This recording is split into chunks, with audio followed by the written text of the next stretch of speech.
une mission, et nous, dans le cadre de l'Union sacrée des nations, vous posez la question, c'est justement au secrétaire permanent de l'Union sacrée des nations, c'est construire un Congo uni, fort et prospère. Un Congo digne, respectable dans le concert des nations. Nous ne pouvons plus être la risée, comme sous le régime précédent.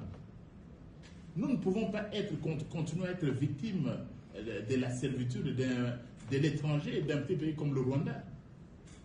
Et pourtant, qu'est-ce qui est arrivé sous l'ancien régime? On était même incapable de décider le nom de l'agresseur. Vous connaissez mieux, vous qui êtes dans le milieu de la presse. Vous ne pouvez pas citer le nom, sinon on vous prend dans les services secrets.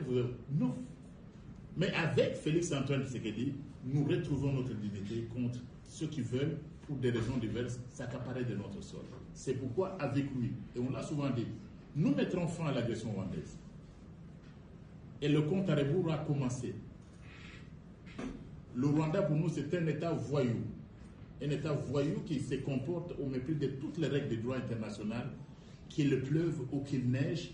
Le Rwanda, qui ne représente rien d'ailleurs, si vous voyez l'espace du Grand Katanga, du Haut Katanga, il n'est même pas la superficie du Haut Katanga.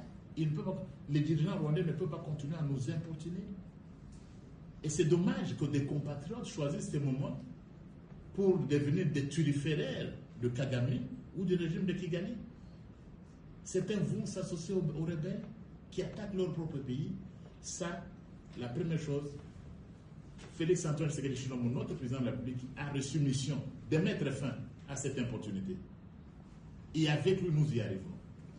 Sans lui, nous ne pouvons pas y arriver. Trouver sa dignité. Nous sommes un grand pays, chers amis. Nous sommes l'un des pays les plus riches de la planète. Et pourtant, quand vous voyez, nos peuples vivent affamés sur les sols les plus riches de la planète.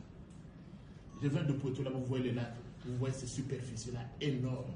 Vous voyez la prairie. On peut faire l'élevage, produire.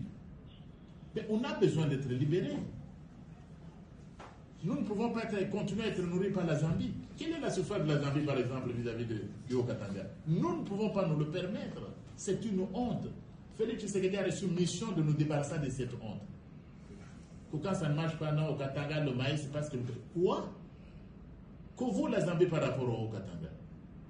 Et c'est le travail qui est en train d'être fait. Nous étions en potable par les représentants de la haute autorité politique. Nous étions avec Martin Kazembe. On doit faire des routes, on doit faire ceci, la régie des eaux.